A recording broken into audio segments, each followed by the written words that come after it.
Typically, amusement parks tend to operate on a fairly standard schedule, usually from May to September, with a few holding over in the October and even November months for holiday events.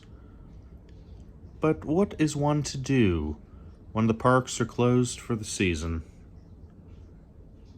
Seek out parks that are open, of course.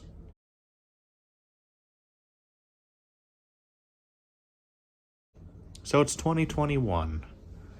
It's February, and it is cold here in Pennsylvania, and the amusement parks are shuttered for the season. So I'm looking, because I have a bit of cabin fever. I'm thinking, Jonathan, what place has a roller coaster within reasonable driving distance? And so I turn to Google, and I look, and Scene75 in Dayton has indeed reopened. And it is 4.5 hours away from my current position, and an hour away from it, in Columbus, is Scene75 Columbus. So naturally, I think, am I crazy enough to go 4 hours out of my way to ride 2 roller coasters? Yep. Yes, I was. But there was one catch-22. You see, a detriment to any park hopping trip is the weather.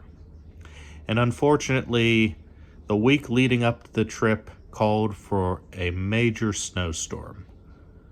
So I email them ahead of time, and I ask, are you going to be open?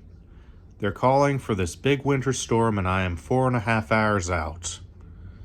To which they responded, yes, that the storm will have no effect on their operations. Thing about my trips, I tend to like to start the day out early, around 8 o'clock or 9 o'clock at the latest.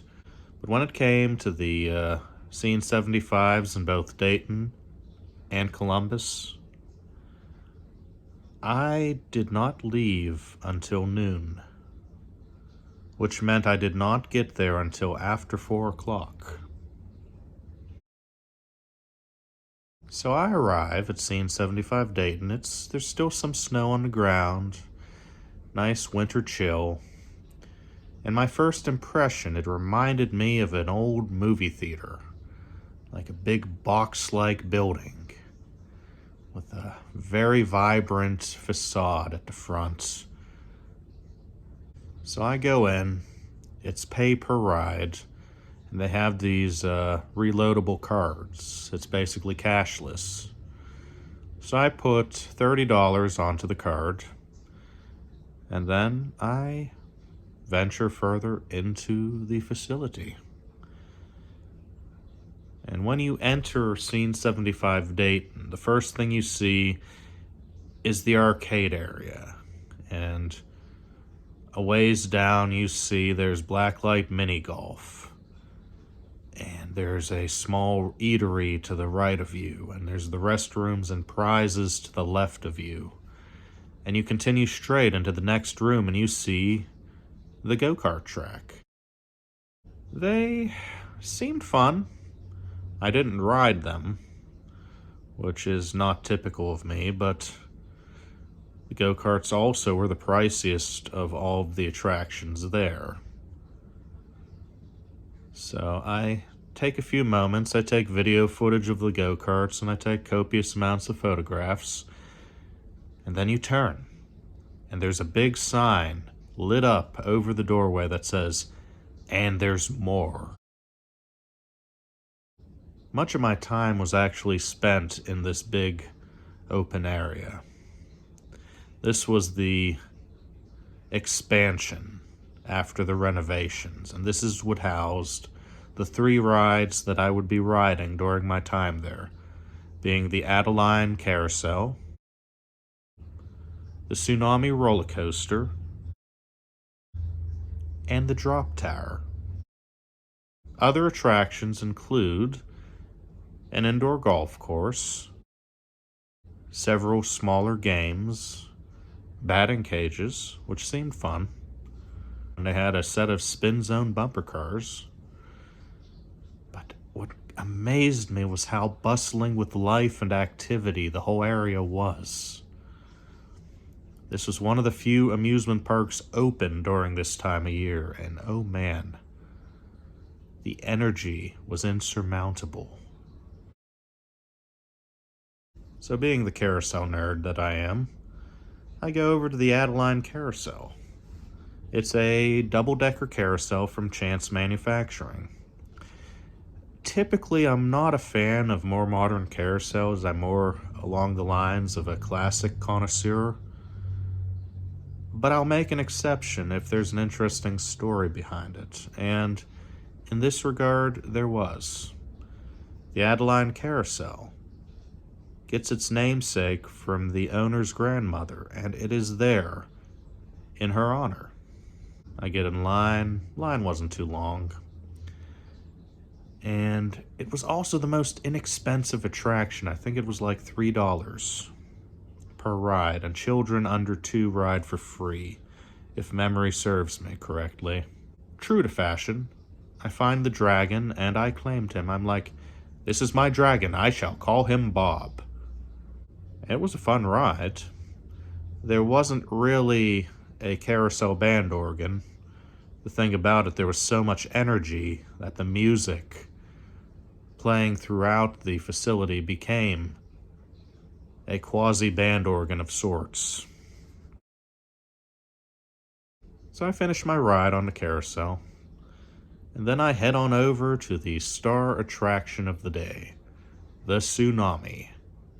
And it was small in stature, but massive at the same time. Small because it was only 20 feet high. However, being that it was indoors, that gave the illusion of it being much larger than it actually was. Had this been an outdoor coaster, it wouldn't have looked as impressive. Now, I had ridden a few SBF Visa spinners at this point, but they were the standard figure 8 models. This one was higher, had more of a layout akin to a wacky worm, and it had a longer train. The models I had ridden had 4 cars, this one had 5. So I'm waiting. It took at least 20, maybe 30 minutes before my turn to ride. And if luck would have it, I got the very back car. And I experienced something I did not expect to experience on an SBF Visa spinner. Sideways and backwards airtime. Now granted, given its small stature, the airtime is nothing violent or extreme. It was just enough to up the thrill factor. And it was a long cycle. You got 5 laps on that thing. And I'll tell you, it was perhaps my favorite SBF Visa spinner that I had ridden. And still is one of my favorite of that particular company. So I go over to the drop tower. I'm waiting about 10 minutes, and the drop tower is small. It is about 35 feet tall, maybe. And the thing about drop towers, some of them raise you up and drop you down. Some of them launch you up and gently put you down. Some of them are stationary, while others spin while doing so. This one did all 3 actions. And let me tell you, after one ride on the drop tower, that little 35-foot tall contraption, it is perhaps one of the best drop towers I've ridden. And it, bar none, had the best airtime of the day. Which only goes to show you, don't let the size of an attraction fool you. And after the drop tower, I headed back over to the carousel, and before I did so, I flagged down an employee.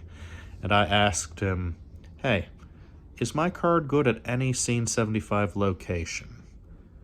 Because I did not want to purchase another card if I didn't have to.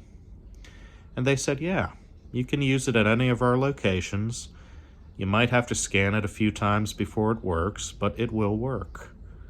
So I thanked him in the affirmative, and I decided to finish the day off with one more ride on the Adeline Carousel. And this time I chose the upper deck, the upper level. And I rode a zebra, which for me was a first, because I had never ridden a zebra on a carousel before. So after my ride on the Adeline Carousel, I departed Scene 75 Dayton. But my day was not over yet.